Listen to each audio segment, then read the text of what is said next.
Hey everyone, welcome back to Steve's View. There's a question nobody in politics seems willing to ask out loud anymore. What if the people we keep talking about aren't actually real? I don't mean people don't exist. I mean the version of the people that dominates headlines, drives outrage cycles, and pressures governments into action. The version that shows up in trending hashtags, viral clips, and breathless media coverage. The version that politicians claim to represent and journalists insist is demanding answers. What if that version is, at least in part, a fabrication? Not a complete lie, but not entirely real either.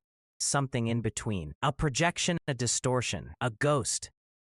Because if you look closely at how politics actually operates today, especially in the United States, you start to notice something strange.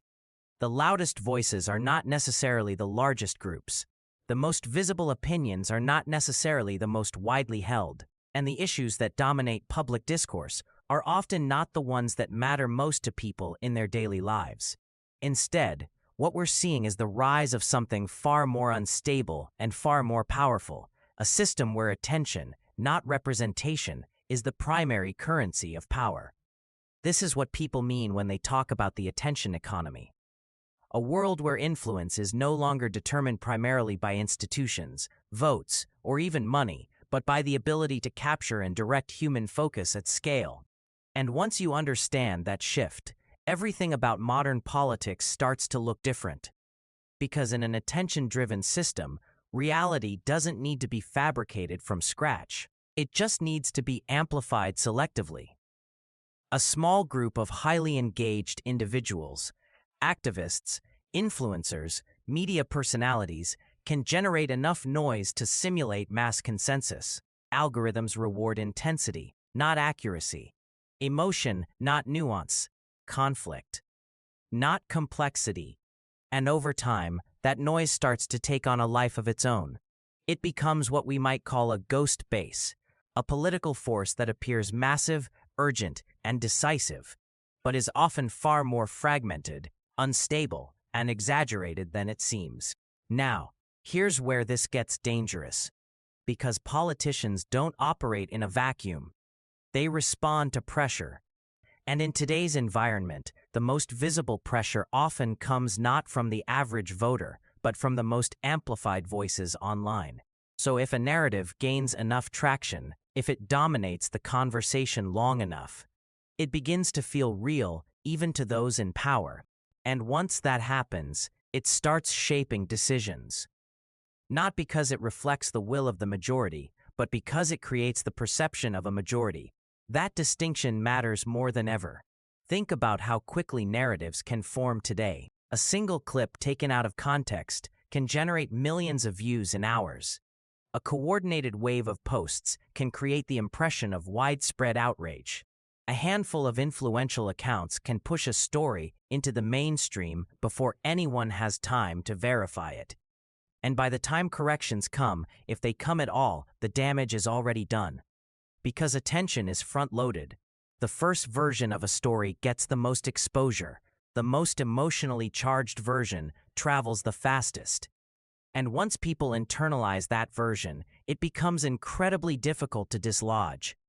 So what you end up with is not a stable public opinion, but a constantly shifting landscape of attention spikes, each one demanding immediate reaction, each one crowding out the last. And in that environment, the idea of a coherent, unified base starts to break down.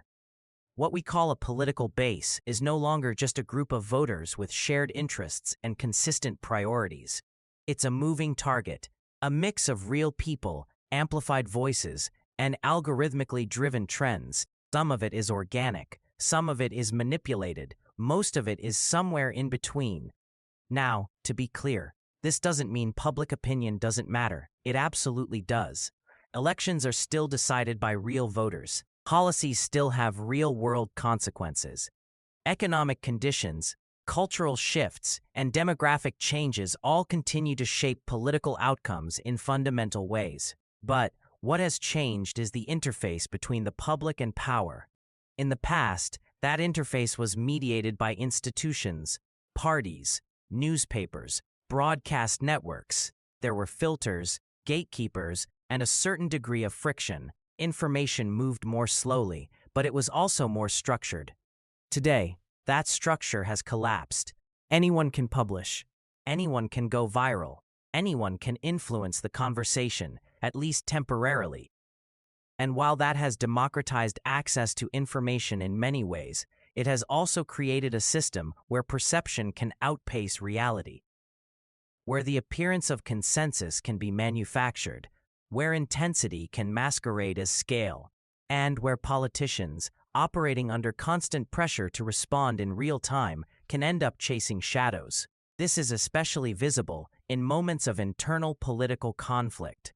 Take, for example, the recurring narrative of civil war within political movements, whether it's on the right or the left. You'll often see headlines suggesting that a party's base is revolting, that a major split is imminent, that leaders are losing control of their supporters. And sometimes there is truth to that. But often, what's driving the narrative is not a broad-based shift in voter sentiment, but a concentrated surge of attention around a specific issue, amplified by a relatively small but highly active segment of the population. That surge creates the illusion of a larger movement. Media outlets pick it up because it's engaging. Influencers amplify it because it aligns with their incentives. Politicians react to it because they can't afford to ignore it. And before you know it, a temporary spike in attention is being treated as a structural transformation. This doesn't just distort analysis. It can distort reality itself, because once leaders start making decisions based on these perceived pressures, adjusting messaging, shifting policy positions, targeting specific narratives, they are no longer just responding to the system. They are feeding into it, reinforcing it, giving it more weight than it might otherwise have. And that creates a feedback loop. Attention drives reaction, reaction validates attention, and the cycle continues.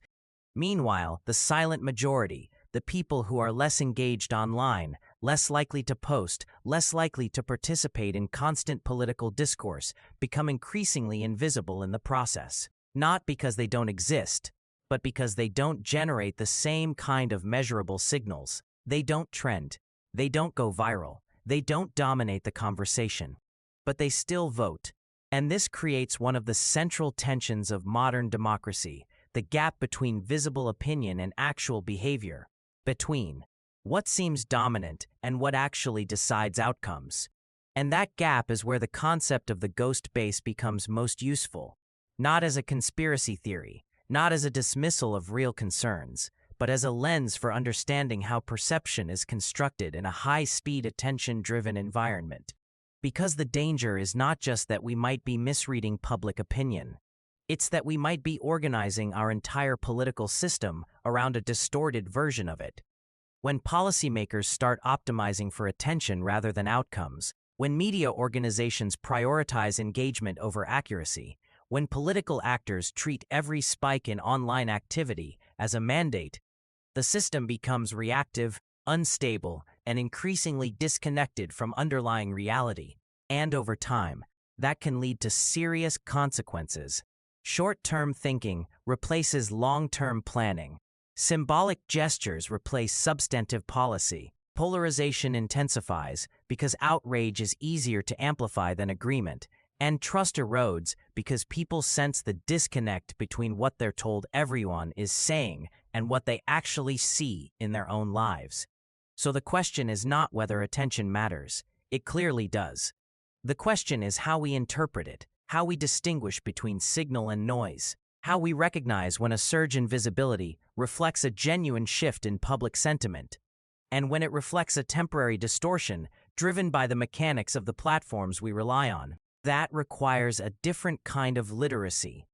Not just media literacy, but attention literacy.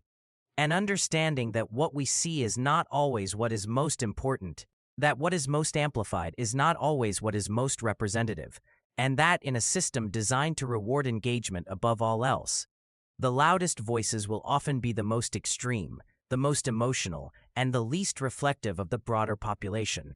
This doesn't mean we should ignore online discourse. It means we should contextualize it. Treat it as one layer of reality, not the whole picture. Because at the end of the day, politics is still grounded in material conditions, in jobs, in prices, in security, in opportunity. Those factors don't trend as easily, but they shape behavior in more durable ways. And if we lose sight of that, if we allow the ghost base to fully replace the real one in our analysis, we risk building strategies, narratives, and policies on a foundation that isn't as solid as it appears. We risk mistaking movement for momentum, noise for consensus, and shadows for substance. And in a world where perception increasingly drives action, that kind of mistake doesn't just stay in the realm of theory. It plays out in real decisions with real consequences. So the next time you hear that the base is demanding something, it's worth asking a simple question. Which base? The one you can measure or the one you can see? Because in modern politics, those are not always the same thing. And understanding the difference might be one of the most important skills we have left. Thanks for watching.